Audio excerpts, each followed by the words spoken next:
All right, everybody. I know how everyone uh, likes snow, so I decided to go ahead and do this video for the dwarves back home. That's an inside joke because they like snow reports. Somebody will know what I'm talking about. At any rate, today is December 5th, 2018. It's a Wednesday in Big Bear, Lake California. And we have beautiful snow coming down. I'm going to give you guys kind of a little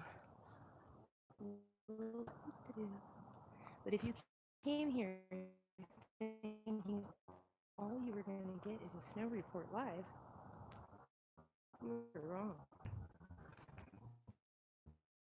Here, you guys will kind of see the snow. Hey, good morning.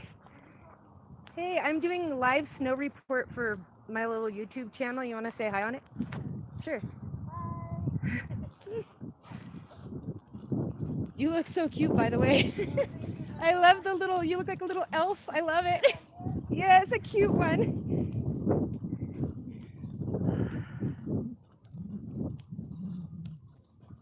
All right, so,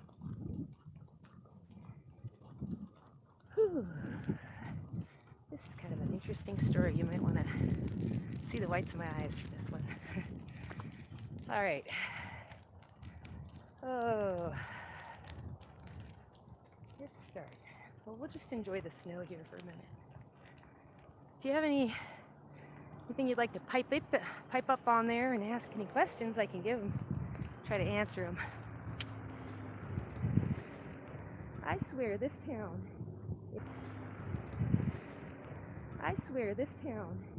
if it doesn't look like it came out of Snow White and the Seven Dwarves, I just don't know what does. When it gets the snow, it's more exaggerated. Look at this little house on the left, on the right here. I always look at it. It's actually as wide as a little double wide trailer, and not that long, but it's so cute, and it's stacked up. And I love these little compact, cute houses here. It's so nice. They're working on this one. They're not quite done. They're just doing a good job. Got those nice fluffy flakes, you know. You can see a little village here. I had another YouTuber, actually, another friend YouTuber who could be watching right now, Bartley. Who is that man? That man is Bartley. I say your name wrong. It's Bartley, isn't it? Well, we did this exact walk, didn't we, with your little dogs? I never told you why I wouldn't take your dog's leashes very much. It's because they don't like it. I swear, dogs get so funny.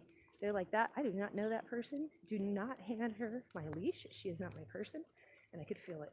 I just hoped your feelings didn't there. I don't know your feelings didn't get hurt. But I didn't want, you to think I was being mean. Look at this little village, though. Isn't it precious? And the people are very sweet.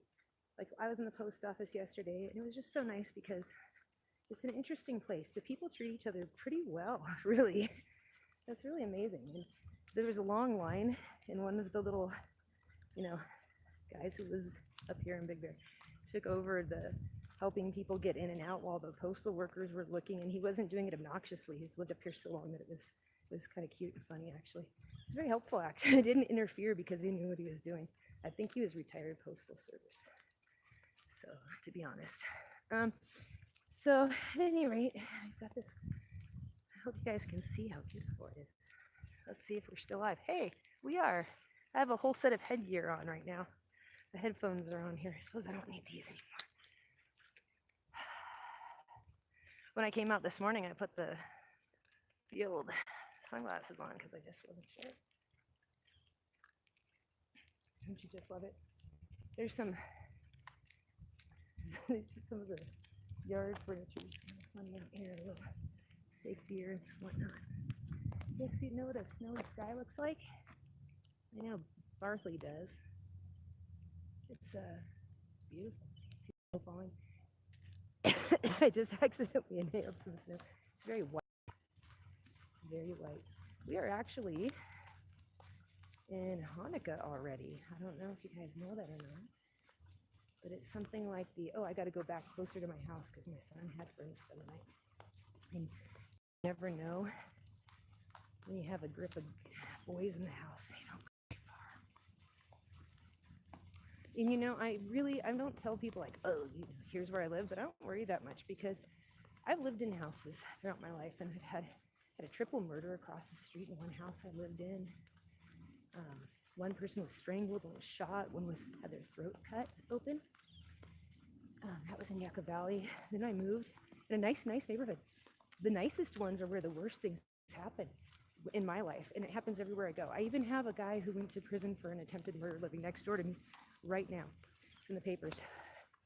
He actually watches my house. We don't talk, and that's for the best because he gets a little obsessive. But he actually put a fence up for me without asking, and it was one I needed up, and he just didn't say a word, and he just did it. And it put a good, visual block between our houses. It's better if I just know they're there. I know that sounds funny, but you just, they're always there, and you just don't realize it. That's the only difference. Yeah, so the house I moved to next after that had a big two-gang Crips versus Samoan shootout on my street. No kidding. Well, we could figure the shoes out, right? For a while, I was like, they were in our yard because they had to dash through, get away when they started getting shot. Because it was like a little gang walking down the street, and another one pulled up in a car. And then the car went they slid sideways and blocked the street and started shooting all up while they were running every direction. It was right in front of our house, between our house and the one across the street, which is a daycare, and the people right next to us, which is a nurse, and her husband, who has a businessman, and their grandmother, who was a twin. There's two of them. It's a very interesting story. Mirror twins, hearts on the opposite side. So all this goes down. Nicest neighborhood you think of. The shoes, though. So all these guys run every direction. They're trying to break into the houses because the bullets are flying, right? Our neighbors had one of those steel doors, and they had holes from the bullets going all through it. And they were like, it also had holes from a dagger one of the kids had. He's trying to break in. So they left their shoes all there. Turned out I guess they don't wear their shoes that tight these days, huh? You're like, these thugs don't know how to shoot. They don't know how to aim. They don't know how to put on their shoes. That's why they're always, and this part's not funny, that's why they hit all the wrong people. They're not real thugs even, they're just babies. They're not even trying to get bad guys or their own enemies. They're just getting whoever because they don't have practice. But I guess that's not a fun conversation. Can you guys see this? Ooh, it's quite beautiful. We've got those big, chunky, beautiful. Tell you what, this is a good place to buy real estate, guys. The people who just bought out the slopes are the Mammoth people, and then they just, one of their subcorp, or like one of the people, there's kind of their corporate partners, but partnered together, bought out the zoo. We have actually a good zoo up here, and it's not like a capture zoo, it's like a rescue zoo, but we do have like bears and all kinds of neat leopards, neat stuff, and they take good care of them. I like it. Anyways, I think they do well, especially considering they're rescued. Some of the animals are distressed, because they have the best lives. Like one of the bears there, not the grizzlies. Those guys are happy as clams. They're so, oh my gosh, when you see a grizzly, jeez, we're talking mammoth-sized. I mean, the claws. This is like out of the book of Job, mythological. Like when you're next to a grizzly bear, my gosh, oh my gosh, unreal. But the little black bear that's there, he had kind of a distressing past, and he's just upset a lot, and he paces. But there's, what are you gonna do? They did good care of him. Got little hippie workers up there that look, they came straight out of the 1970s. This whole place, by the way, where I live. And whenever I have people come up and visit me, like my niece, she's from the younger generation, she always says that it's not just the way it looks. She said it's all the people. She feels like she went sucked back in time, like Leave It to Beaver. You're back in the 1950s again. And it's true. It is true. That's what I said. And it's so interesting because we have little crops of new people that move up. And the ones that just can't get it together enough to not steal from their neighbors and to just work and love their own families and be part of the community. If they can't do that, the winter will come and they'll all leave. I mean, they will flee the minute the snow, that it's the roads are, they won't even take all their stuff. They'll just go when the roads are clear enough to get out. And it's not that they're bad people, it's just the cold drives the people who can't hack it out, you know? It's good. It's good. Minnesota's like that. South Dakota, where I grew up, is like that too.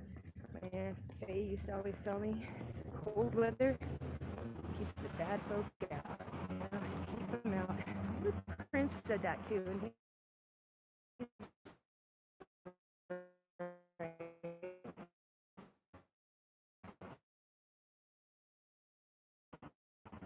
right.